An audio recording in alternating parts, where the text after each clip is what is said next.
এই মালগুলো আমার এক বড় ভাইয়ের, তিনি প্যাকেট করার ভিডিও চাইছিল, এই জন্য প্যাকেট করার ভিডিওটি করে রাখতেছি। এটা দেখতে পাচ্ছেন ভালো মানের সোল্ডারিং আয়রন, এর বাজারে 2 নম্বর কোয়ালিটিও নামছে, এটা তবে ভালো মানের। তারপরে এটা দেখতে পাচ্ছেন হিচিং টিউব, এর ছোট বড় সব মিল করা 120 পিস করে থাকে প্যাকেটে। তারপর এটা গ্লুগান চিকন স্টিক, এখানে 12 পিস দিয়েছি। এরপর এটা হচ্ছে 8 GB লাইট 12 ভোল্টের 2 পিস দিয়েছি। এরপর দেখেন এখানে ফিমেল ফুড অরিজিনাল ভালো মানেরটা, তারপরে যে ব্যাটারি লক, তারপরে আপনার অটোকার সার্কিট এবং মিটার, এই প্যাকেটের ভিতরে আছে এই কয়েকটা। এই যে মিটারটা দেখা যাচ্ছে 2টা মিটার।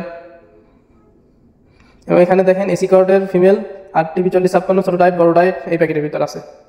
আর এটা হচ্ছে ট্যাগ 4 পালা ট্যাগ। আর এখানে 12 ভোল্টের SMD এবং হচ্ছে আপনি ACDC SMD। এখন বাকি থাকলো শুধু রিমোট কন্ট্রোল আর RGB লাইট, বাকি সব এখানে।